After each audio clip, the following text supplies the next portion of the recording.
Mga minamahal kong kapatid, tayo po ay nasa ikawalong araw ng ating pagsisimba. Salamat sa Diyos na kaabot sa ikawalong araw. Second to the last day ng ating pagsisimbang gabi. Marami po siguro sa atin ay excited na mabuo natin ang pagsisimbang gabi bilang paghahanda natin sa Pasko.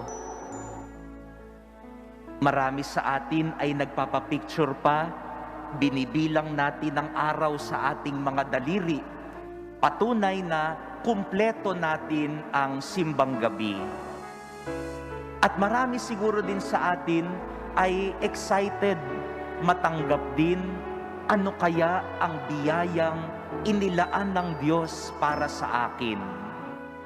Pero mga kapatid, sa araw po na ito ay itinuturo sa atin ng pagbasa na hindi lamang mahalaga na ipagdasal ang biyayang hinihingi ninyo, kundi mahalaga rin na paghandaan ang biyayang ipinagdarasal natin.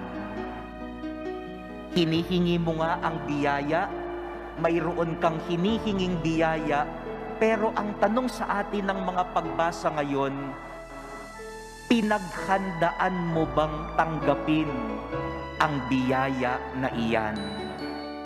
Handa ka bang tanggapin ang biyaya ng Diyos?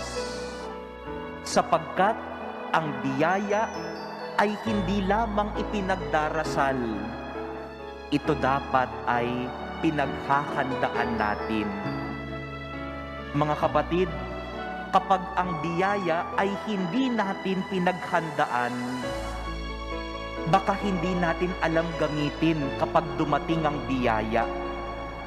Baka masayang ang biyaya kapag dumating at hindi natin ito pinaghandaan. Makikita po natin sa ating unang pagbasa ngayong araw mula sa aklat ni Propeta Malakias na ang Panginoong Diyos ay nagsusugo upang ihanda ang kanyang bayan sa pagdating ng tagapagligtas. Ang sabi sa ating unang pagbasa, ang mga saserdote, ang mga tao na maghahandog sa templo, mga taga-Huda at Jerusalem, kapag sila ay mag-aalay sa templo, ihahanda sila ng Diyos. Dadalisayin ng Diyos ang kanilang puso.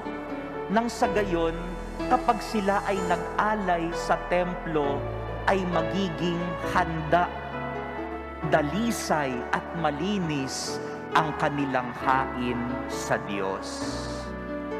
Sabi ng Panginoon, kung sila ay mag-aalay at maghahain sa templo, kailangan handa sila. Nang sa gayon ay handa rin silang tanggapin ang kanyang biyaya. Mga kapatid, tama po siguro ang ating unang pagbasa. Kapag tayo ay pupunta sa templo at maghahain, kailangang paghandaan mabuti upang matanggap din natin ng mabuti ang biyaya ng Diyos. Halimbawa po, kayo po ay magsisimba ng madaling araw ngayong misa na ito para sa simbang gabi natin. Ano po ang pinaghandaan ninyo? Anong paghahanda ang ginawa natin? Sigurado ba tayo na halimbawa maayos ang ating damit? Minsan sinisiguro natin na maayos ang lahat ng dala natin sa simbahan. Pero baka pagdating sa simbahan at magsisimbang gabi, ay minsan baka sa cellphone nakatingin. Baka nagsisimbang gabi pero nakikipagdaldalan sa katabi. baka nagsisimbang gabi at hindi nakikinig ng mabuti, wala ang atensyon sa misa. Hindi pinaghandaan. Kaya baka hindi rin maayos matanggap ang biyaya sapagkat hindi pinaghandaan. Mga minamahal na kapatid, ang biyaya ay hindi lamang po ipinagdarasal. Paghandaan din natin tanggapin ang biyaya.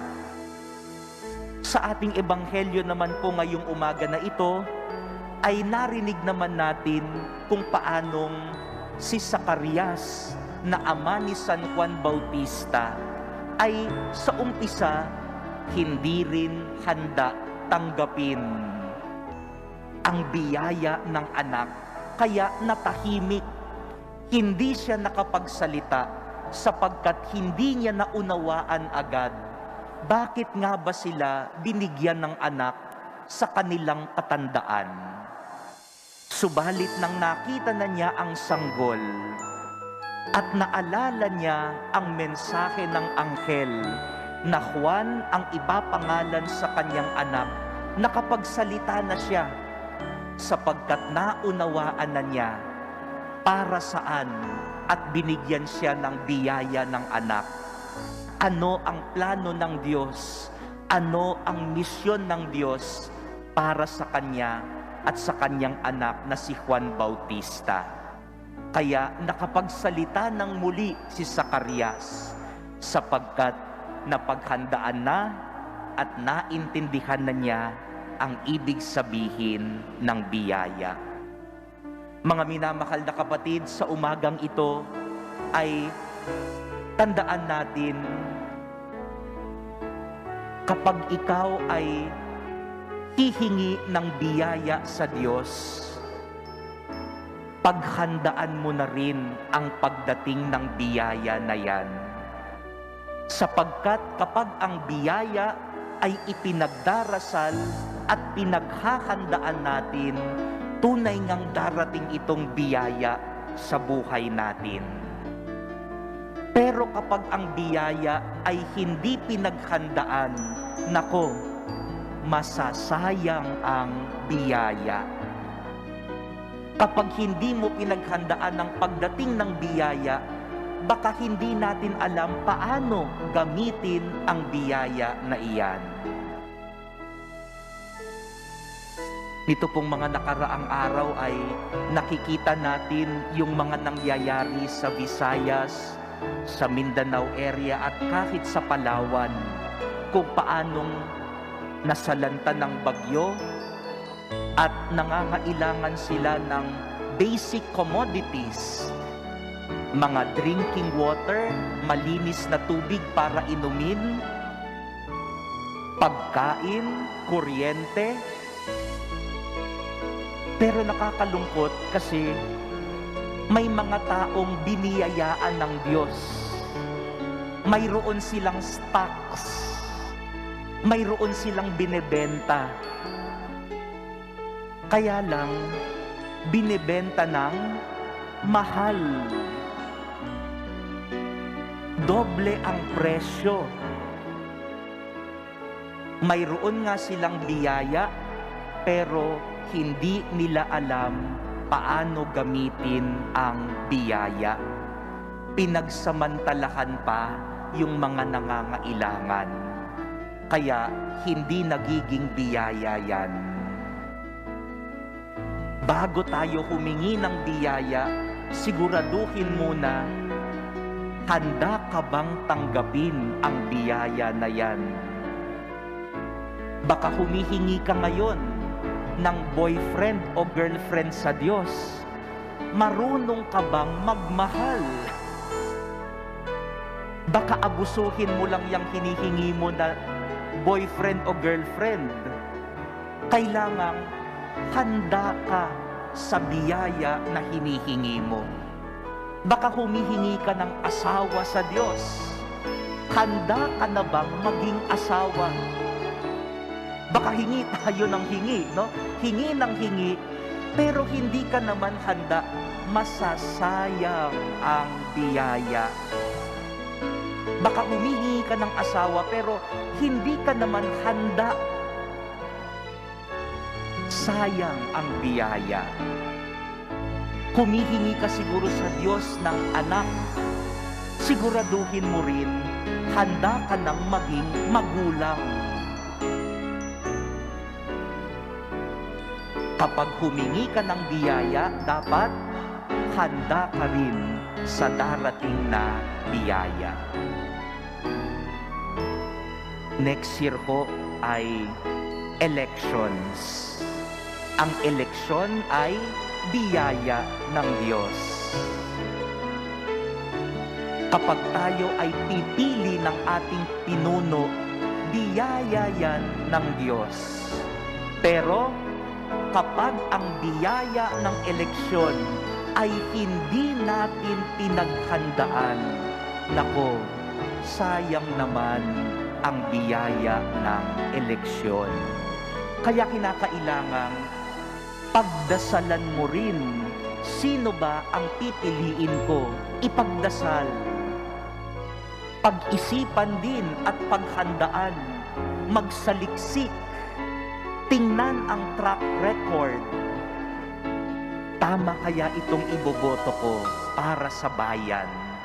Sapagkat kapag hiningi natin ng biyaya pero hindi natin pinaghandaan, baka masayang lang ang biyaya ng eleksyon. Mga minamahal na kapatid, sa pagpapatuloy natin ng simbang gabi, tandaan po natin ngayong umaga na ito, kung may hinihingi ka sa Panginoon na biyaya, paghandaan mo na rin ang pagdating nito. Sapagkat kapag ang biyaya ay ipinagdarasal at pinaghandaan mong mabuti ang biyaya, tunay ngang darating ito sa buhay natin. Amen.